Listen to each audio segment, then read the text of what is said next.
time as well.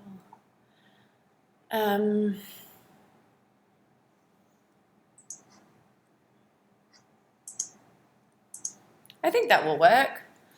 I think I've got everything set up now. Right. Good stuff. And yeah, when you're presenting, just look at the Zoom screen. Like that's what other people have been asking. Facebook or Zoom. Yeah. So Zoom.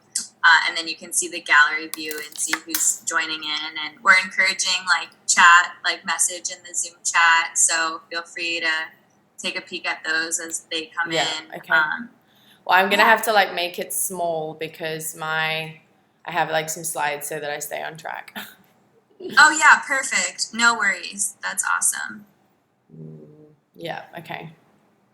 I'll go live in 5 or 3, even when I can sort this thing out. I love it. So it's about owning your worth, right? Awesome. I'm literally just gonna tell my story. I don't want to be like, this is how you do the things. Yeah, no, I think that's more interesting. Yeah, hopefully. I was reading it this morning. I think it's super relevant for everything that's happening right now as well. Like my story is just about overcoming ridiculously adverse times and being able to build my business the way that I have. And I'm like, well, guess what's happening right now? So yeah, so relevant. Yeah, Nicole mentioned that for like downturns, small and mid-sized businesses do the best. Like they have the best chances of surviving them. So I thought that was interesting. Yeah, there we go. Is she still speaking? I'm not sure because I had to hop off, but I messaged Chelsea saying that you're prepped and she has until like 7 more minutes, but she was almost done. Like after 35 minutes, she was kind of like wrapped up, but then people were just asking questions. How many people joined? Like 50. Oh, wow, that's awesome. Yeah, 50 on the Zoom, and then we're also streaming it to Facebook Live, so then there's more people that you can't see on the Zoom. And then Chelsea's trying to record all of them as well. Cool. So nice. And how did you meet Chelsea? We met at A-Fest. Oh, cool. Yeah. Is that in Bali? It was in Bali. It travels. It's around the world. They have a new location every year. But the one that we met at was in Bali, yeah. Yeah, it was cool. We've been hanging out. She used to come to my women's circles. And then we just started chatting. I've helped her a bit with business and a few bits and pieces here and there. Just very aligned, I think, in terms of the mission and the cause. So, that's it's been great. I love that. I love your cover photo on Facebook. Which one? Oh, yeah, my circle. Yeah, that was last year. That was fun. Good. It was super fun. Oh my gosh. I really hope my live situation works. Something tells me that it's going to be. No worries. Everyone's super understanding. Like we're all kind of adjusting to the 100% remote virtual festival life. So no pressure, and it's not Mercury retrograde. So thank God for that. Thank God for that. Right. It was so beautiful last night. We had Nyepi here in Bali, and that means like no lights for the whole day and night. Wow. And I saw the galaxies last night. Like the stars were ridiculous. Like ridiculous. Oh my gosh. Yeah, it was beautiful. That's sweet.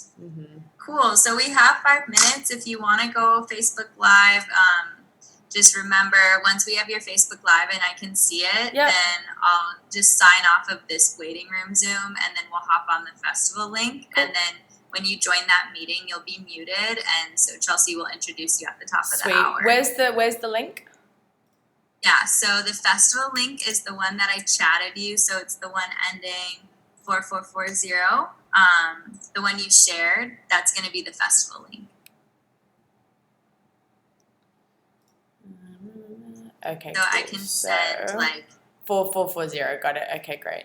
So I'm going to go live now, and then I'm also going to go live. I'm going to go live on Insta as well, and we'll see how we go. This should be live, and then I'm going to try and put blue tack up here. Oh, and then that will hold it here. How How's that? I think that's working. And if there's any issues, I'll Facebook message the group, but it should be good to go. Okay, I think it... Ooh, we keep wobbling. I've got some MacGyver stuff happening on this Instagram. No, I don't think this is going to work. Ooh. I might need to... Should I join the Zoom? So we'll make sure your Facebook Live on your profile page is showing up for me, and then once we confirm that, we can switch on to the festival Zoom. And the live will be recorded, so you can always tell your Instagram audience to check it out. This might just slide off the screen at any given moment on Instagram, guys. So sorry about that. I don't know who's there, but hello. Cool. Okay, so should I jump on the other one? Yes, and then just make sure to go Facebook Live. Yeah, live is live. Perfect. Okay, awesome. Bye. Cool, see ya. All right, I think I'm going live. All of the technical stuff. Hello, person on Instagram. I'm going live on CAREona, and I have got all of the things live at the moment, so hopefully they all work.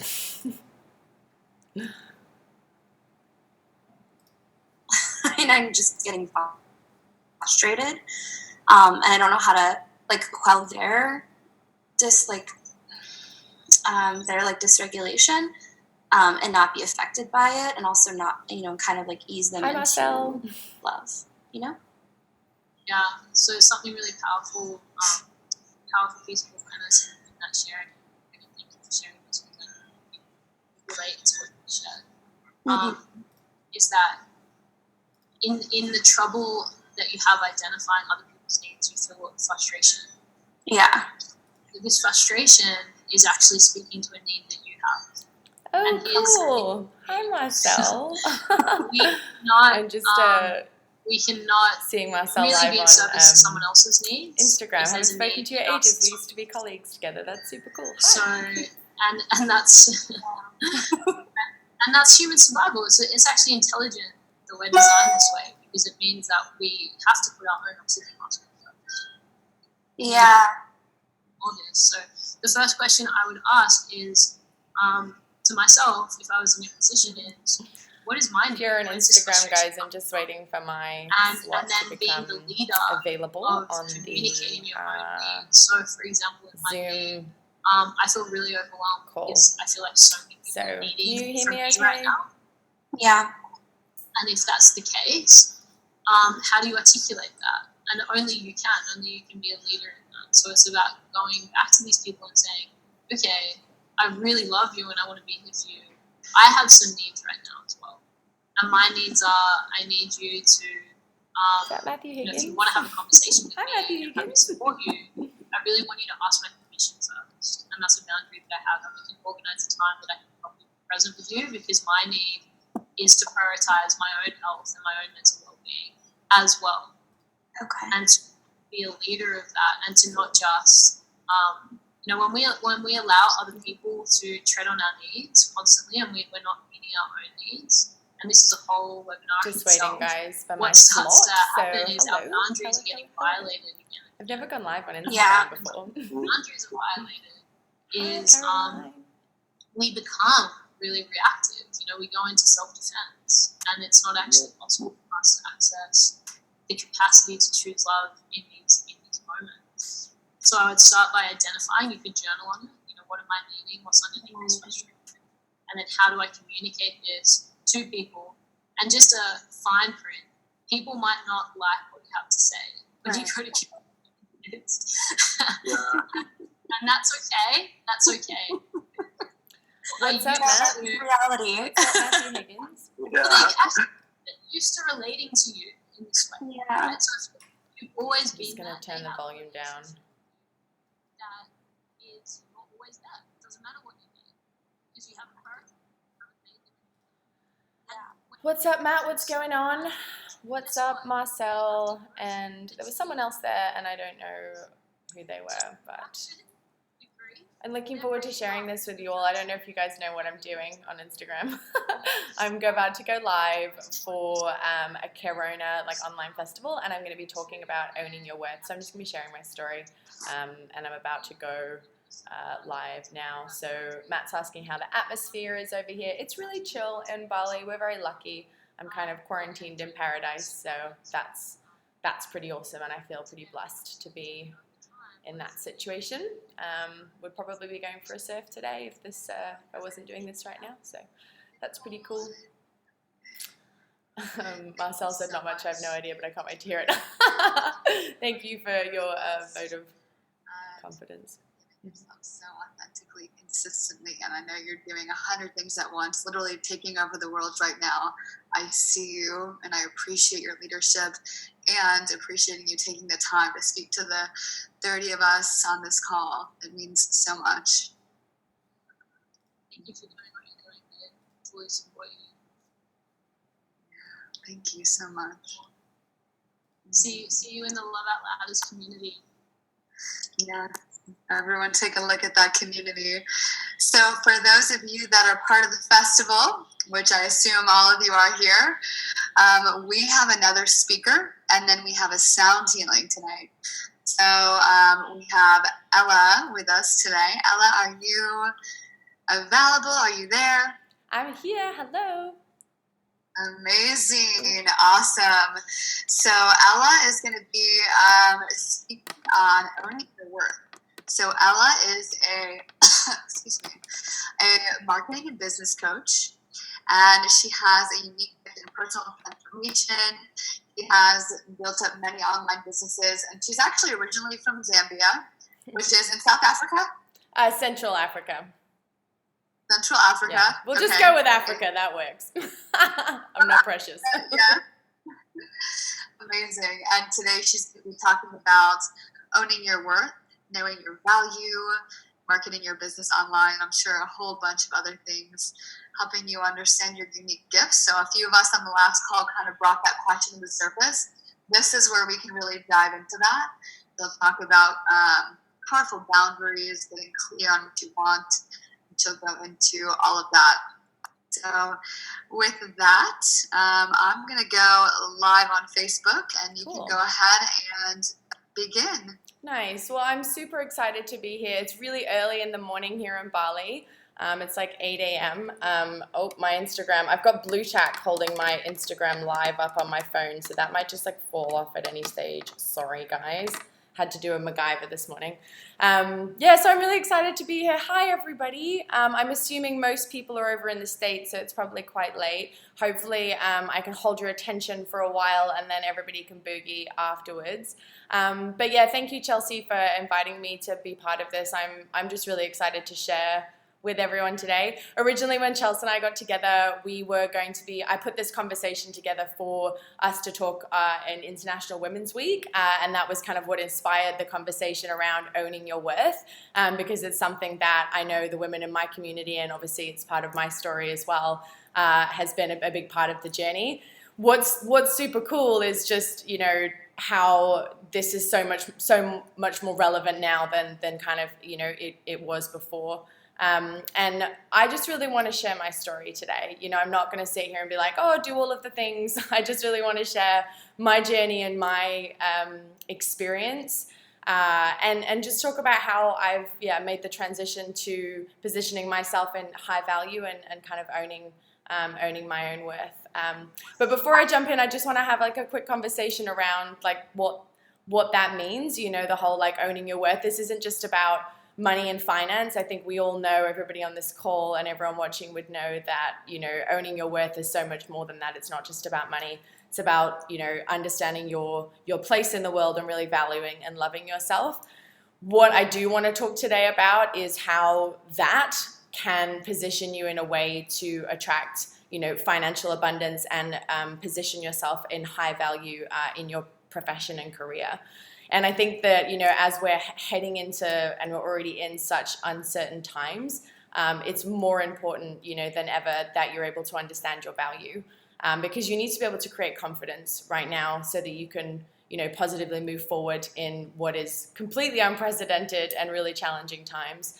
And, you know, if you're not sure at the moment how you're able to add value in the world, then that might be a really scary feeling. You know, not sure how you can show up fully to be able to create the abundance and the service in your life that you want. And I don't say this to kind of be like scary or anything, but it does put you at risk at the moment. You know, you might be feeling vulnerable if you're not sure how you're able to contribute and add value to the world. And I'm not saying that to scare you. I just want to kind of maybe light a fire under your butt that now is an opportunity to kind of step up into your own value, into your own worth, because the world really needs you at the moment. You know, the world really needs you to stop playing small and kind of own your own space. Sorry, I've lost my Instagram blue check again. We may be playing cat and mouse with this. So yeah, now if there's a level of self-inquiry that needs to be done, if there's kind of leveling up that needs to happen, you guys have all got an amazing amount of time and space to do that. So yeah, it's an opportunity to kind of step into that space. The reason I want to share what I'm going to share with you today, and the reason I think it's just interesting is, you know, coronavirus and what's happened right now wasn't the catalyst for me. I went on this journey, you know, a couple of years ago, and I want to share that story with you. And I had my own kind of events that happened in my life that catapulted me into the trajectory that I'm on now. For many people, this series of events and what's going to unfold next will be that catalyst. So I'm really hoping that by sharing, you know, my story with you today, that if there's lessons that can apply to this scenario, you know, that would be my hope. So I run a marketing agency and a mentoring program. And I'm going to have to move my Instagram live somewhere else. So I'm sorry, guys, you're going to get a really fun view of my face. There we go, down there. So yeah, I run a marketing agency and a mentoring program for coaches and leaders to fill their retreats and online programs. And I work with a lot of people who really struggle with understanding their value. And, you know, I get a lot of questions around, will people pay for that? You know, can I charge what I want to? And I think ultimately the question that ends up coming up for a lot of people is, you know, will people pay for what I have? And do I have the confidence to be able to charge what I want for it? And that is never usually a question of, you know, the value of the experience, but it's usually down to a question of the confidence that person has in their ability to deliver results. And I went through this exact same thing. I still go through it. And my caveat today is that, like, I don't have any of my shit figured out. And I really just want to share what I have figured out so far, with the proviso that every day is a school day and I'm still kind of learning as I go. But yeah, like I said, I'm just really hoping that there's some inspiration and some takeaways from today that will be helpful to you. I'm finding myself in and amongst all of this. I'm finding myself in a really good position, and I'm feeling extremely blessed. And I know that that's not the case for everybody in the world right now. And I really just wanted to share as much as I can of my story to hopefully inspire you guys to take similar actions in and amongst, you know, everything that's happening right now. I just want to ask you guys to feel free to reach out to me personally, whether it's during this chat or afterwards, whatever, with any questions, or, you know, if you just want someone to talk to. I also am looking to open up a bit of a women's mastermind in the next couple of weeks as well, to get some business owners together that are, you know, really needing some support and accountability to pivot their businesses and muster up the courage that's going to be required over the coming months to be able to make, you know, things work in this situation. So if you're interested in that, reach out to me as well, and we can have a chat. So the situation that I'm finding myself in at the moment is one of financial stability and a cushion. I have predictable income and an online business that's moving forward. I have an amazing support network of people. And I think the most important thing is that I have the confidence to adapt and pivot. And even if I lost it all tomorrow, I know that I kind of be able to start again. It has not always been that way. My life was a little bit of a shit show just a couple of years ago. And so I wanted to share that story with you. So hopefully you guys are up for a little bit of a journey. So just a couple of years ago, I was, a cog in the corporate machine. I was living in Australia, and I was working kind of a 9 to 5 and then some in a job that I really didn't love. It was in marketing, but it was for kind of big retail giants in Australia. And I just found myself going through the motions. I was keeping up with the Joneses to a whole nother level. I was trotting around in rose gold stilettos and pencil skirts. And for anyone that knows me now, that feels a little bit strange, but that was my life. Even though I had quite a rebellious and kind of challenge the status quo streak when I was younger, having moved to Australia and kind of left that life behind, I think as a lot of us find ourselves doing, I was just trying to fit in, and I was just trying to feel normal because I'd felt like such an outcast for most of my life. I really just wanted to be accepted. So I was just doing all of the things that I thought were expected of me, and having the 9 to 5, having that sort of life seemed to be the thing to do. I was also in a relationship with a man that I loved, but and we actually were engaged, and we've been together for 8 years, and we built this life together. I'm pretty sure I bullied him into proposing to me because getting engaged was one of those things that was like on the list that I needed to check off to make sure that I was kind of, fitting in with what everyone expected for me. And I kind of created a white picket fence life, that was like the poster life for what I was supposed to have. And to the outside world, I probably looked really happy. But honestly, deep down, I was really quite, and not even that deep, not even like super deep, but like here deep, I was like not that happy. And I could feel a sense of wanting more, every day. And I kind of knew that there sort of had to be a better way. And I think, as many people of my age, my journey started with the 4-hour work week. I read that, and I was like, oh, maybe there's a different way to do this, and I don't have to do what everyone else is doing. There's a group of people that have kind of broken the mold and tried something new. So I tried a few things, businesses that didn't stick. My ex and I actually opened up an electric bike shop in Brisbane CBD. I don't know anything about electric bikes, but we spotted an opportunity in the market and thought, like, fuck it, we'll go for it and see what happens. During all of that, my dad ended up getting ill, and I decided that a location-dependent business wasn't the way to go. I didn't want to be tied to a specific location, and I was starting to feel a little bit trapped by that. So we closed that down, and then I did what every, fulfillment hungry person did. I went to a Tony Robbins seminar in Sydney and walked on fire and absolutely drank all of the Kool-Aid. And I say that proudly because I'm a huge Tony Robbins fan. But that event really changed my life, and it kind of set me on this trajectory of being really clear on what it was that I wanted. The vision board got done after that, all of the things. And Tony's advice had been to really find someone who had done what I wanted to do and either model them or hire them to help me do the thing. So I hired a business coach who helped, corporate people transition their corporate skills into a location-independent business. Perfect. That's exactly what I wanted to do. So I hired her, and I started working on that. And I got a lot of traction, as a freelancer, kind of trying to build their business. And then some really strange things happened. So I kind of got this momentum to build this location-independent business. And then about 2 years ago, next month, I decided that I was going to leave everything behind. So I left my fiance, I quit my job, I sold all of my stuff, and I moved out to Bali.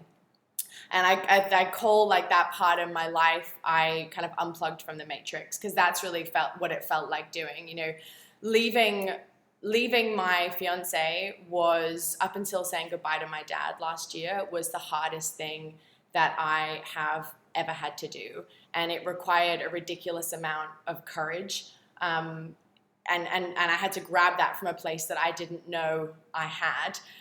And it's so interesting because of the things that are going on at the moment, and I see so many people around me, including myself, you know, some days having to dig down into that place again and really go, okay, like shit is hitting the fan, but I still need to keep moving forward. And I think that decision that I made to leave him was honestly the first time I really chose myself. And I think that's what the message that I want to send today is about, like, owning your own worth is about choosing yourself first. And I just want to share what happened during that moment, because leaving a guy that I've been in love with for 8 years, that I've booked a wedding with, like, I had to unsave the dates, sell my dress, like the whole thing, just like, see ya. And when we were having a conversation one day, I had this vision of being like a 90-year-old woman and looking back on my life and being like, you fucked it up. Like I literally saw my life like flash before my eyes if I chose to stay, and if I chose to leave and pursue the complete unknown, but also, you know, a different path, one that involved prioritizing myself and being on my own. And that vision, that of looking back on my life with regret, scared the shit out of me. And that fear of being like, oh, I have one shot at this and I might fuck it up, like now is the time to choose, now is the time to pivot and to leave. And it was ultimately that fear, which I know a lot of people are feeling right now, it was that fear that actually catapulted me to go, do you know what, I'm out. And all I needed was a little escape hatch, and I was on the run, which just showed me how little attachment I really had to where I was going. You know, it was like I didn't need much encouragement to be like, I'm out, I'm off to go do something else. So anyways, I did leave. I packed up all my shit. I made the transition and I moved out to Bali. And then I was living this amazing Instagram life where on the surface everything looked awesome. Rice paddies, you know, sunset and coconuts. And someone just said, I hope I fuck this up. I don't know what that says there. I'm laughing. So my life on Instagram looked really good. And a lot of people were like, wow, you must be so happy. What was actually happening was the complete opposite. You know, I was going out partying all the time. I had no sense of direction. I was missing deadlines, you know, because of all the partying. I was feeling pulled in a million directions, and I still had absolutely no purpose or direction in life at all. And so subsequently had a total meltdown. Like, I called everything into question. It was a very intense physical experience as well. I experienced depression for the first time in my life. I was at a really, really low place, and it kind of triggered the whole eat, pray, love thing after that. You know, the best way that I can describe the place that I ended up, and why I want to share this with you because of how it relates to what I'm talking about, is a place of total uselessness. Like, I was sitting here staring back on my life going, what have you done that's useful here? Like, what do you have? You're nearly 30. What do you have to show for your life? Like, you are taking up space and, like, upsetting yourself and creating chaos in the world. Like, what are you actually doing here that is useful? I felt like everything I was doing was for other people, that I was kind of living this lie, this nice show that I was putting on for the rest of the world. When I was going to bed at night and lying there, I was like, you're kind of a bit of a failure. And even though this is one of the darkest places that I've ever been in my life, obviously I am so #grateful for it now, because what happened, like when you get to that place of like, I kind of don't want to be here anymore because I don't really know why, like what the point is. And it's so hard to imagine my future right now. Like when I was at that place, like I kind of, the only way to go is up, right? So it's like the whole rock bottom. I was definitely at rock bottom there. But I had a conversation with myself, and I was like, are you going to stay here or are you going to go? I made the decision to stay. So I was like, all right, well, I have to go forward some way. And I just made one commitment during all of that. And it was that I would move forward with truth and it wouldn't be bullshit this time around, because one of the things I was super good at was like telling myself stories and lying to myself about the situation that I was in. So I was like, none of that. We're going to do this with authenticity and realness. So I went on a journey, a real fucking long, intense journey to uncover what my usefulness was here. What am I good at and how can I actually add value to the world? And I know this sounds super basic, but like one of the first places that I started was with the Kolbe test. I don't know if any of you guys have heard of the Kolbe test, but it's like this MO personality test. I know that sounds ridiculous that I was like, oh, what am I good at? Let's look at the personality test. But that is really what I did. My housemate recommended it to me. And that just started to shift my brain out of like hopelessness into curiosity. And I was like, okay, this is an interesting result. Like what I got kind of spat out my MO and like the way that I operate in the world. And I got a really interesting reflection back, which was that, some of the things that I thought were making me a failure, I wasn't good at, turns out they were just a different way of doing things. For example, one of the things that I had felt like a failure in the fact that I wasn't like a creator or a fixer. I was kind of both. I seemed to like doing both. And I thought that meant I wasn't good at either of them. I was like, I'm failing at being a creator and I'm failing at being a fixer. And the Kolbe test showed me that I sit right in the middle, which is like a restorer mode. And actually that's a unique ability, is that I can do both. I can do a bit of either side, but then the thing that I'm best at is being able to take concepts and ideas and actually mold and fix them. And that little bit of new information about something that I had like kind of classified as, failure, but it was actually something that I could leverage and use for good, really catapulted me forward in just being like insanely curious about what I could offer and like how the way that I operated could potentially be of value. It really just gave me permission to go full in on the self-inquiry route. And then I went on a series of retreats, including going to A-Fest, which I, call a retreat. And that's where I really, without going into too much detail, honestly just tapped into spirituality and really found a deep connection within myself. I came out of my first retreat kind of whole. I'd physically put myself back together, but I was quite empty. I still didn't have a sense of purpose. And then going to A-Fest, I had started to collect information about how I was showing up. Like I went to A-Fest with nothing. I literally rocked up and I was like, hey, people are like, what do you do? I was like, well, I don't know. I've just had a total meltdown and I'm redoing life. So I'm just here. I'm going to have a good time and see what happens.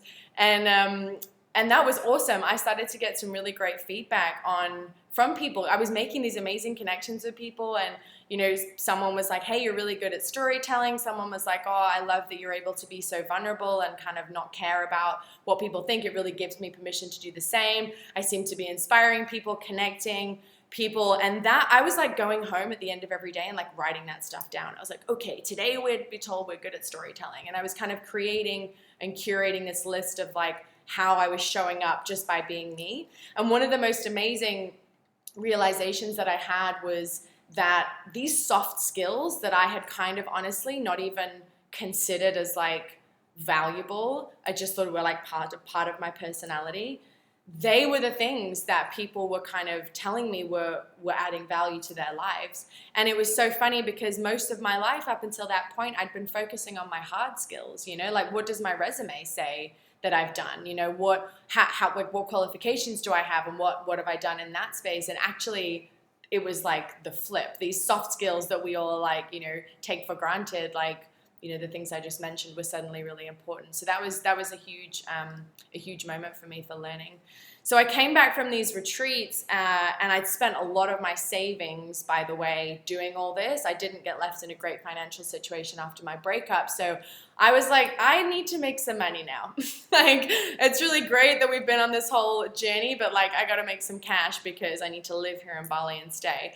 And because of all of the information that I gathered about like what I was good at, I decided that I wasn't going to give up on marketing. Even though I decided prior that, marketing was evil and like fueled capitalist, all the things that I hated and fuck the system and all of that, I thought maybe there's something here for me that I can do this in a way that feels good. And I was really fortunate in that I had an amazing mentor in my life at the time, my housemate, who had built his own agency and honestly, I think just took pity on me. saw that I was just really trying to give things a good go, and he kind of gave me a few pointers in the right direction. And he told me that if I wanted to experience success, I needed to add value. And the way that I was going to add value was by getting really good at something. And I know that sounds so basic, but I had spent a lot of my marketing career up until that point trying to be all things to all people. I was like, yeah, I'll do your website. Yeah, I can do your SEO. Yeah, I can do paid or whatever. And there was I was spreading myself really thin across a lot of different areas. And because of that, I wasn't really getting like amazing tangible results. And so I was still left feeling like a failure and that I wasn't really worth the invoice that I was sending every month. And so I kind of was like, okay, that doesn't work. I'm going to take his advice and try and get really, really good at something. And the most important piece of advice I got in business then, and it's the number one piece of advice that I give to all of my students and anyone else I speak to, is that I needed to get really good at something, but I also needed to pick a really specific niche to serve. And so I looked back on where I'd been and what I'd been up to, and the retreat space was really, special to me because of the people that had helped me get to where I was, this feeling of like complete optimism that everything was going to be fine. And I was like, maybe these guys need my help, because the retreats that I've been on and the people that I was speaking to, they didn't really know how to generate leads or fill their retreats in a predictable way. And I really wanted to help them because they had amazing offerings. So I decided to focus on the retreat space. And I've learned, I'll like borrow a phrase from the VC space, which I love, and it talks about like whether your business sells candy, vitamins, or painkillers. And I have learned even more about this recently, and it's become the cornerstone of the teaching that like I deliver now. But especially in times like this, businesses that sell candy are in a lot of trouble. Even businesses that sell vitamins, which are like the nice to have but not necessary, are really challenged right now. Businesses that sell painkillers, I hope this makes sense to people, like candy being like the nice to have, vitamins like preventative but not necessarily urgent, but painkillers are the ones that solve an urgent pain point now. Like if you've got a headache, you're not looking for candy, you're looking for a painkiller. And I had stumbled upon a market that really needed painkillers. Like the retreat space was really underserved and really needed somebody to step up and help them. So I had found my painkiller that I could serve, but also it was like a space that I was just like in love with and really, really wanted to help. So needless to say, because I'd found that area that was really lucrative as well as really fun, I started to get results really quickly. I focused everything I had on getting rid of anything that wasn't going to help me specifically just get results for this. So I got rid of a few other clients. I left an old business partner. I really just like put blinkers on and kind of got really laser focused. And I actually built a campaign in 9 days, which I used to think I was lazy up until that point, but I was like, oh, it turns out you just need to be super focused and really committed to something to make it happen. And yeah, got amazing results. And honestly, I went from 0 to 10 pretty quickly. Like because I just got super laser focused and set really clear boundaries in my life, I had to say no to people going, oh, I'll give you, $1,000 to do this or whatever. I didn't know how I was going to pay rent the next month. So that was really hard for me to do, to say no to that money. But I knew that I had to go all in on something. And so I chose to commit to that space. Where I got to when I got from 0 to 10 quickly, I realized that I had created leverage for myself. And I think that when we talk about owning your worth in general, I seem to feel, and I'm only going to talk about my experience, I seem to feel like I can own my worth when I feel like I have leverage. And what I mean by leverage is a sense of personal power. where I'm like, oh, I have an opportunity to share something that people want. And that puts me in a place of being in need. And if I'm in need, then I can serve. That gives me purpose. Like, I felt so purposeful for the first time in my life. Like, me waking up, going through my morning routine and doing my thing, showing up and serving my clients was making a difference to their business. And the retreat space, it's like you get clients to go on retreat and their lives get changed. So suddenly I was super connected to an outcome that was like, I was in this like cycle that was just like perpetuating awesomeness. And so like my takeaway from that was get results from for a specific group of people and stay laser focused on executing just that. Like, everything else in my life went on hold. It was like literally find a specific group of people to serve that have a really urgent pain point, find a way to solve it, and then just do more of that. And from there, my business grew from strength to strength. Like I said, I had to set very clear boundaries. I had a very specific daily routine. I only focused on activities that moved the needle. I was checking in regularly with my accountability group, and things were going like amazingly well. I was like crying every day with gratitude. And then my dad got taken off his chemo, and my entire world changed overnight. I went from being like flying high and thinking that this is it, guys, I've made it, I'm off to the races, to holy shit, I'm about gonna need to prepare for grief. Like, I didn't know how long we had with him, but we knew that it had been a couple of years coming, and we knew that this wasn't gonna end any other way other than having to say goodbye. So I went into a mode of trying to juggle running my business and keeping that laser focus, but also managing this space of, like, honestly, total despair. I never experienced that type of fear before in my life, and it opened up an entirely new side of me. And I really had to tap into a new layer of self-worth, because I was at a place where I had to lean on people around me. I had no idea emotionally how I was going to get through the next few months. And I had to tap into a place of like, I need to be okay to ask for help, because I need it and I deserve it. Like, I deserve the love and support that I need to get through this time in my life. And again, as with all the really challenging things that have happened in my life, I'm super grateful for the place that I got to, because I reached out for help to people around me who had been through something similar and just got so much emotional support. But guys, I was in like a pretty ride or die type situation, in that I had just gotten to a place in my business where I was starting to get traction, but I was very much living month to month. And I got to a place where I literally needed to win a new client to buy a ticket home to say goodbye to my dad. It was really intense times. And the amount of pressure that I had on myself to make that happen was huge. And I share this because I feel like a lot of us are in this situation now, where it's like the pressure to keep moving forward is so immense, and it feels like the world is about to implode around you. Like, that's what the feedback I'm getting from a lot of people. And it gave me an entirely new focus, like way to focus. I was completely just focused on winning this new client. I did it. As soon as the money came in, it went straight back out again on my ticket. I booked that ticket home, and I knew that I was going to get a chance to see him. And I just asked him to hold on for a couple more months, a couple more weeks while I could get there. I ended up going home and spending a week with him, and it was the most beautiful week of my life, and I will cherish it forever. And I'm so glad that I went home when I did. After that week, I left and I went on a women's retreat in Ibiza. And 2 days after I left, my dad got taken into hospital. And I was faced with a choice whether I stayed on retreat with women in a space where I was going to be held and loved and supported, or left and went and sat with my family in the hospice and watched my dad die.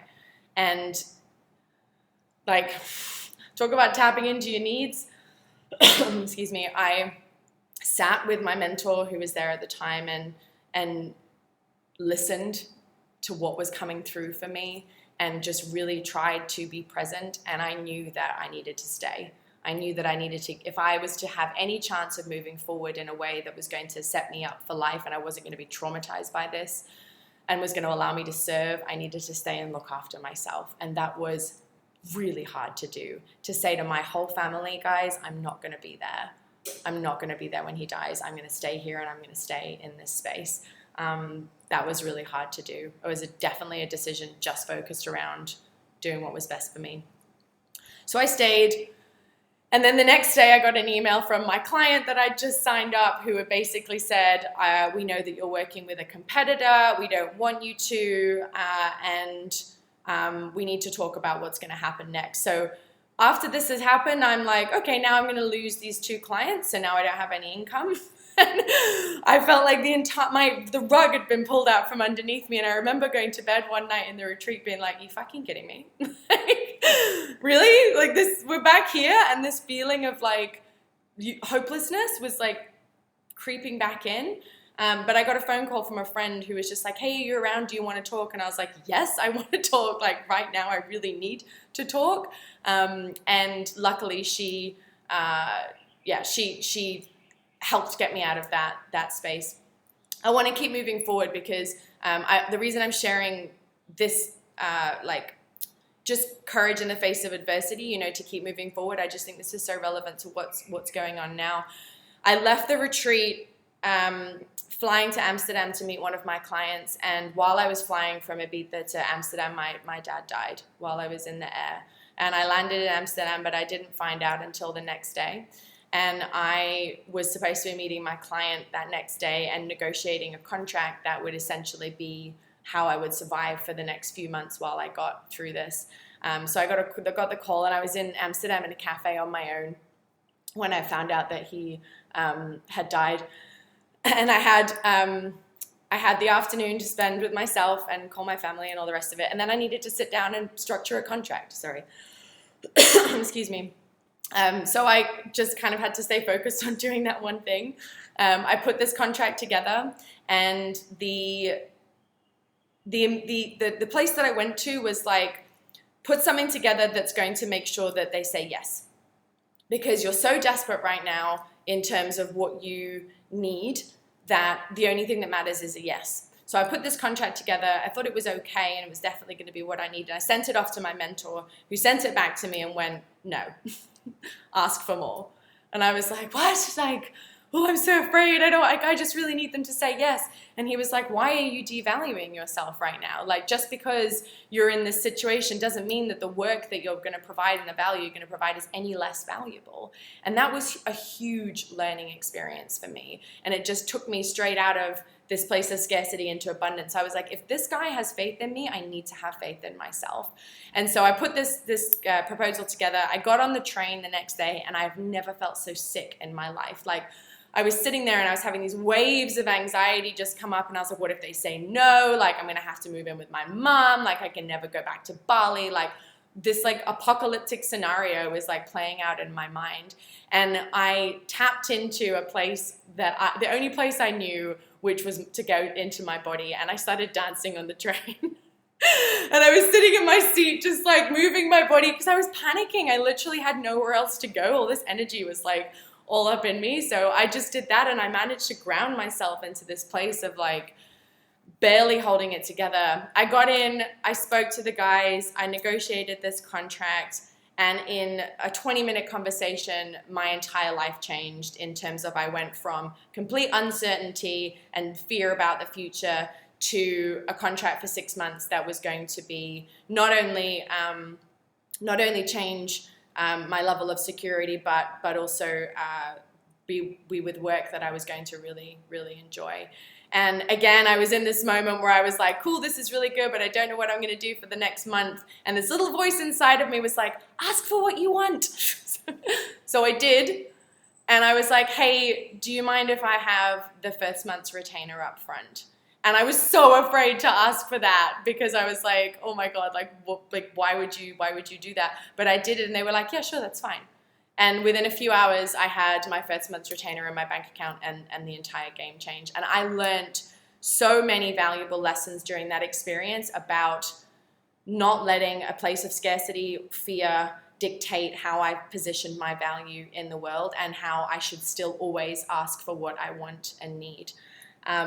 So for the next 6 months, I spent that time working with those guys, building my business on the side, and honestly saying yes to everything that crossed my path.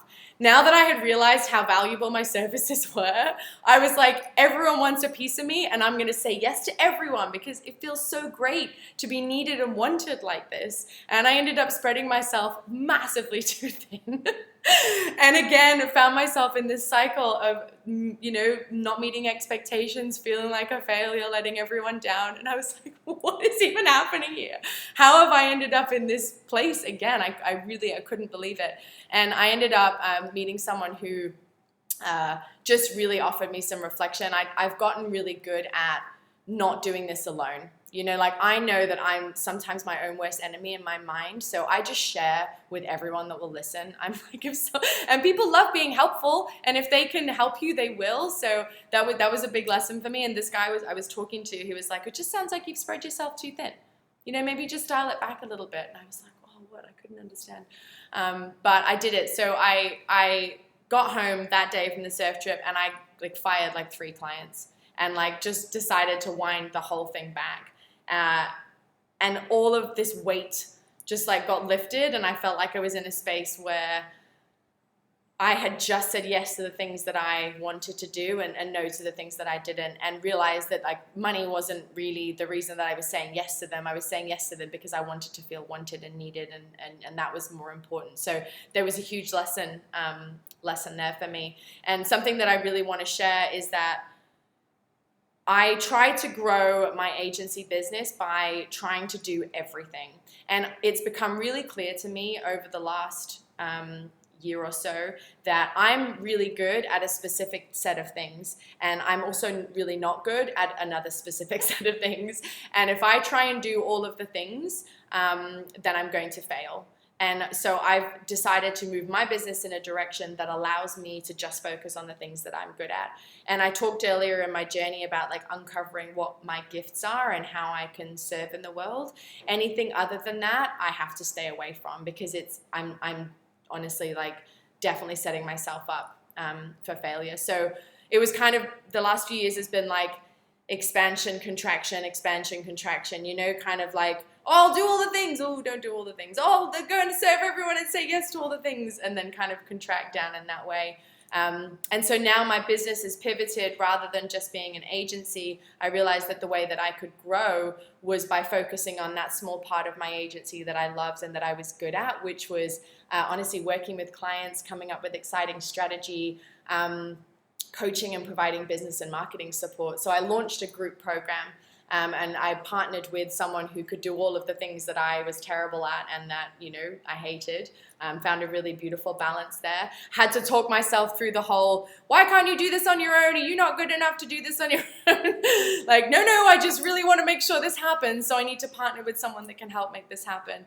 And it was the perfect complement. And we launched that in January. And that is really about teaching people through business and marketing mentorship how they can build their own online business, and retreats was kind of the focus there. So that's been going since January, and it's been going amazingly well. And I've actually decided to wind down my marketing agency because it just doesn't bring me that level of fulfillment that I get from the things that I'm doing now. So I've kind of speeded up the last part of that story because I was like, oh my God, I've managed to talk for 45 minutes. So to recap on what's happened, in 2 years, I have managed to completely reinvent myself. I've designed a life that I just did not think was possible. I've learned an entirely new skill set in marketing. I had to ditch the 80% that I knew and just learn a new 20% that made the difference. And so I've created myself in a professional setting, and I feel really high value. And now what I'm learning to do is to apply that same high value mentality to my love life and to my health. Excuse me. And that's really scary too, because I know I'm going to have to fall on my face a few times with that, just as I've done in business. But I'm really starting to understand that the more I tell my subconscious and the universe how much I'm worth, the more I get that back. Like, we live the life that we deserve. We get exactly what we want and what we're asking for in return. So I want to just quickly sum up with a few takeaways. And I think that there's a crazy cat's going to come in and start screaming in a minute. But I think the most valuable thing for me is like understanding that in order for me to feel worthy, I need to feel valuable, and I become valuable by solving valuable problems, right? And like, if that's in this time of crisis of like, where am I going to go next? What am I going to do? I am like, will continue to focus my time on finding valuable problems to solve. And if I can solve those problems, like, financial abundance will come my way because people will pay for you to solve valuable problems for them. So the question is, are you going to design your business around selling and offering candy, vitamins, or painkillers? That's like a really important question to be asking yourself right now. So a quick couple of things I've got to share in terms of like total takeaways for me, ways that have helped me tap into my own self-worth and show up for a place of high value, is clarity over what I want. How do I serve? Like, what's my jam? You know, what are my unique gifts, and how can I fully just focus on leveraging those? Like, what are your gifts? Courage. Oh man, so much of that. All the courage. Big baskets of courage all day long. Have the courage to ask for it. Have the courage to risk rejection. People are going to say no. That's okay. Like, you know what? What's funny is like, people will say no. You can ask for it again in a different way, and they might say yes. You have to have the courage to be rejected and fall on your face, knowing, you know, Brene Brown is great at talking about like life in the arena. You're going to fall on your face. You're going to learn how to pick yourself up again and go at it. Communication and setting clear boundaries for yourself, being able to say no to the things that don't serve you, and then say no again, because just as you might ask again, someone else is going to ask again, and you're going to need to say no again. Setting clear boundaries around what you will and won't accept in your life. And I think this comes down to clarity. Like, you can set clear boundaries when you have clarity over where you're going. If you don't know where you're going, you're kind of pulled in a lot of different directions, right? It's like, oh yeah, maybe that serves me. I might do this. This might be good. And then the last thing that has been just a game changer for me, and is what I want to reach out and offer today, is like, get yourself some cheerleaders. Because my cheerleaders that are just there with pom-poms for everything I do in life gives me the courage, you know, the extra courage that I need every day to go for what I want. And we don't have to do this alone. You know, we're not expected to know everything. Also, FYI, just for the record, no one knows what the fuck they're doing. Everyone's just giving this their best go. And so, like, you're not expected to know all of the things. When I realized that for myself, everything changed. So get yourself some really good cheerleaders that can be supporters and that understand, you know, that you can share your goals with. And this doesn't just apply to business. I think this applies to your entire life. I wanted to share my journey of going from having absolutely no idea about how I was going to show up in the world to entering this coronavirus, you know, crisis and the recession, feeling pretty good about life. And I'm really grateful that I learned these lessons then. But I think that now is an amazing time to apply the things that I've talked about today. Like, we're entering a really difficult time. I want to be your cheerleader. I don't know any of you really, but I want to be your cheerleaders and say that if you're here and you're showing up and you're, you know, committed to a new way of doing things and moving forward and potentially chucking everything in the fuck it bucket and moving on, that you can do it. You know, people have overcome worse before, and I have a lot of faith that all of you have something magical inside you that will help you, you know, overcome these challenging times. So yeah. That's it from me, I think, in terms of my monologue for today. So thank you so much for listening, guys. I really appreciate all of your attention. Hopefully you found that useful. People like the fuck it bucket. I see the chat there. That's good. I love it. Well, we still have a few minutes. Does anyone have a burning question? You just went through so many amazing things. Your whole life story. I think I related to a lot of it, like so much of what you said, and like even the way that you communicated is so direct and so truthful that it's like, Damn. No bullshit here. No bullshit here. That's my new commitment. We just tell the truth, even if it's a bit embarrassing. Oh my gosh, yes. I love it. We have so many comments. This is really inspiring. Yeah, specialty rules today. Yeah, I can relate. Yeah, purpose is the fuel. So many. Yeah, the painkiller analogy. This is amazing. Oh, So, out of everything that Ella talked about, does anyone have like a burning question that they want to ask?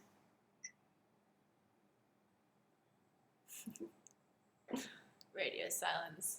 Here's a question from Laura. She said, how do you keep the past from oh, honey. So how do you keep the past from creeping through the new evolution of yourself? What a question. Okay, so again, don't know what the fuck I'm doing.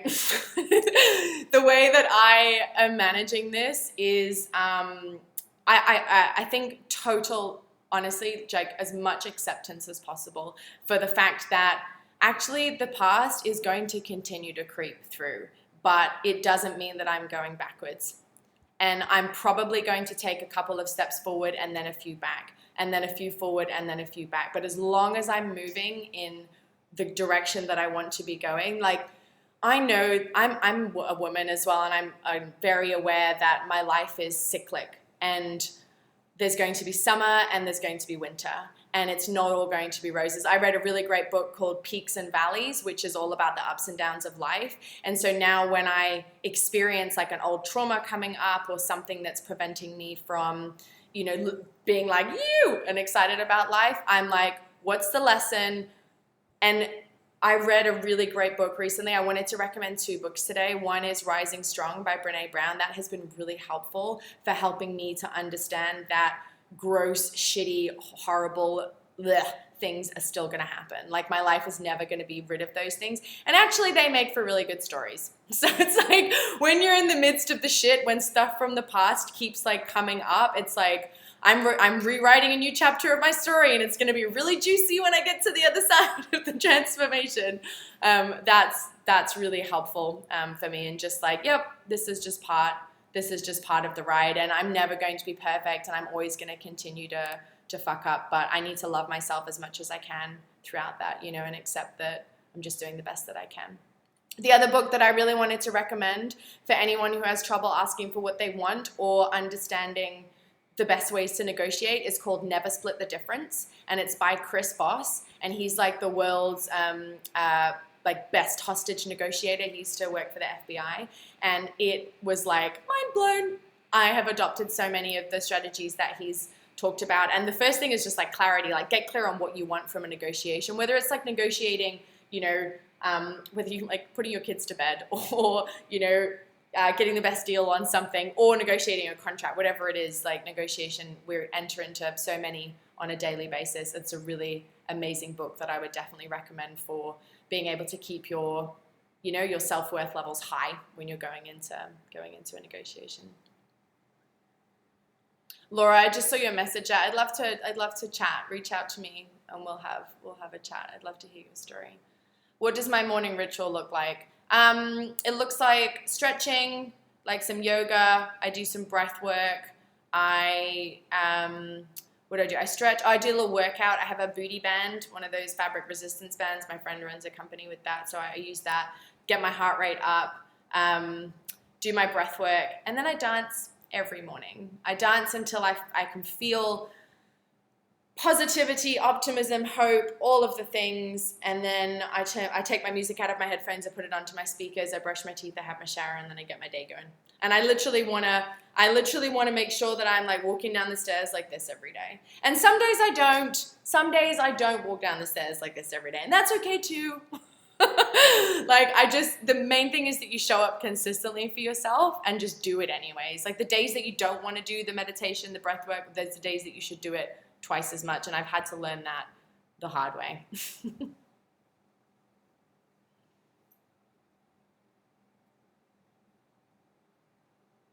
Has anyone else got any questions? I'm pretty sure that we're going to be moving into our... Are we dancing next, Chelsea? Is that what's happening? We are doing a sound healing next. Sound healing, amazing. Yes. Amazing. So we are going to be transitioning here, and everybody on this call I will give you the link to the sound healing because we're actually going to be joining through Facebook Live today. Cool. Yes. So are there any more questions for Ella before we kind of wrap up here? How do I get started with producing online festivals? Oh, great question. Oh man, I definitely don't have time for this. I'm gonna, yeah. All of the platforms. David, let's chat because I wanna provide some information on that. I think just in general, like I would anyone in business right now in terms or like wanting to start something now, I would focus on like how can I solve a really urgent problem for people? How can I show up and add value? Like this festival right now solves a pain point for people. They want to be inspired. They want access to a group of people that are doing cool shit in the world. And Chelsea, you know, and co. And like also just like Chelsea, awesome work. You just briefly, guys, like when Chelsea first approached me about speaking, there was like 5 of us and we were going to do this little week-long event for women, and that was awesome. But Chelsea was like, we didn't get the traction that we wanted. Fuck this. We're going to do better. And then Corona hit, and then all of a sudden Chelsea's like stepped up and just managed to serve this space in a like, you've blown my mind, Chelsea. I'm so inspired by what you've managed to pull off, and the level of value that you're delivering to people because of this experience is huge. So like, just well done, and thank you for showing up with so much love and courage at the moment. Thank you so much. I appreciate that. It means so much. Okay. Cool. So we have a long day. We did a lot today. This is amazing. There's so many stayers. I'm so impressed. Yeah, I love it. Yeah, this was an awesome call. Thank you, Ella, for giving your time, your skill. Yeah, and all the little tips that you gave. It's super appreciated, and I totally resonated with all